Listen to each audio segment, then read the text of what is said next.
路透社周二爆料称，白宫官员及知情人士透露，在美国面临40年来最高通胀水平之际，白宫内部就是否削减中国商品关税产生巨大分歧。财政部长耶伦和贸易代表戴奇围绕这一话题进行了激烈争吵。据透露，财长耶伦等人希望大幅削减这些关税，以遏制通胀。他强调，即便没有通胀，一些关税也不符合美国的经济利益，大部分关税被转嫁给美国消费者。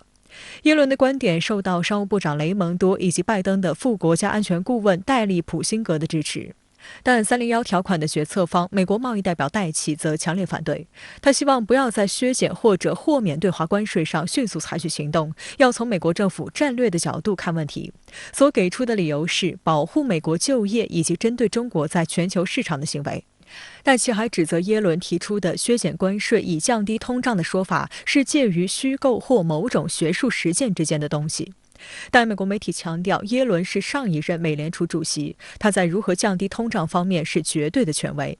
有观察指出，戴奇对耶伦的攻击极其罕见。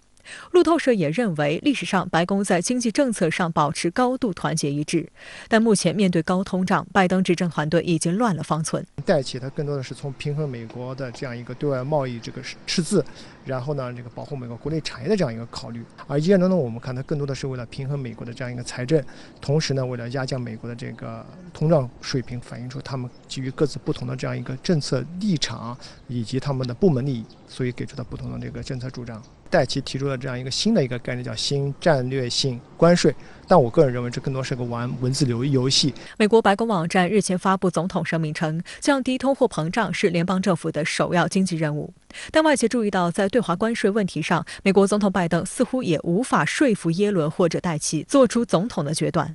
拜登5月10号曾表示，白宫可能会取消特朗普任期对中国商品加征的部分关税，以降低美国的消费品价格。最新数据显示，美国4月 CPI 较去年同比增长8.3%，高于预期的8.1%。与之形成对比的是，美国全国广播公司最新的民意调查表明，75%的美国人认为他们的国家正在朝错误的方向发展。马萨诸塞大学阿姆赫斯特分校发布的一项新民调中，拜登的支持率首次跌至40%以下。实际上，近期美联储祭出史上最强力度加息，但美国股市却以暴跌回应，显示加息对美国经济的影响并非正面。而不少经济学家指出，耶伦说的没错，削减关税对降低消费品价格有立竿见影的效果，有助缓解高通胀。根据智库机构美国彼得森国际经济研究所的研究，如果美国政府下调进口关税2个百分点，通胀就有望随之下降1.3个百分点。如果美国取消2021年对中国输美商品加征的关税，将为美国企业和消费者节省810亿美元成本。中国驻美国大使秦刚日前接受采访时还提到一组数据：美国对华加征关税已使美国公司损失超过1.7万亿美元，每年还使美国家庭开支增加1300美元。分析指出，11月美国将迎来中期选举，削减对华关税缓解通胀虽然有助提高支持率，但这一措施释放出的对华软化的态度有可能得罪一部分选民，这才是拜登犹豫不决的真正原因。拜登最后在是否决定这个放宽对华加征关税的这个问题上，一定是多个因素最终平衡的这样一个结果。如果从这个应对国内挑战跟这个解决国内经济矛盾以及回应民生诉求的角度来看，拜登应该是尽快的这个削减或者是放宽对华加征关税。外界还注意到，美国财长耶伦一方面主动降低对华关税以抑制国内通胀，一方面又在鼓动盟友在贸易问题上对华施压。当地时间周二，耶伦在布鲁塞尔经济论坛发表的长篇演讲中，强调欧美间的跨大西洋合作，并夸赞这种合作在俄乌冲突问题上已经取得了一些成果，成为强大的合作伙伴。接着，耶伦话锋一转，开始瞄准中国。谈到能源安全话题，他声称中国在半导体产业、太阳能产业寻求建立或已经建立主导地位。他抹黑称中国采用了不公平贸易做法，给自由贸易带来风险。实际上，这种打着价值观旗号的话术是美国鼓动盟友搞小圈子政治的一贯操作。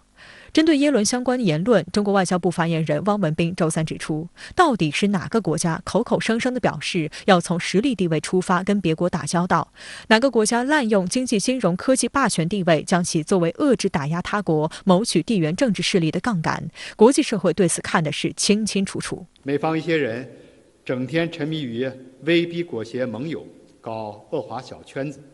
完全是逆时代潮流而动，不得人心，也没有出路。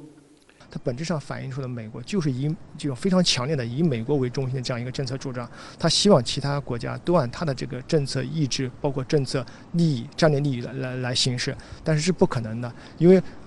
我个人觉得美国这个他在自己制定自己追求自己的政策目标的时候，他也应该考虑到他国的发展利益和诉求。中国美国商会周二发布白皮书，提出在华运营的美国公司的关注点和政策建议。白皮书中表示，美中脱钩的代价将是巨大的，不会有赢家。该商会呼吁两国都应该以解决具体问题为基础，致力于制定商业和政治接触的真正计划，避免围绕以价值观为基础的分歧公开发出煽动性毫无益处的言论。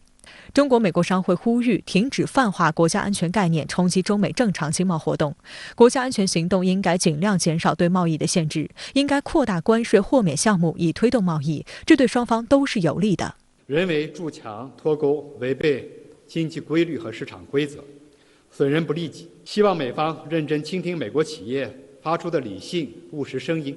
那么，正如白皮书中所说，美中脱钩的代价将是巨大的，不会有赢家。在今天的外交部记者会上，发言人汪文斌表示，中美经贸关系的本质是互利共赢，在经济全球化时代，开放融通是不可阻挡的历史趋势。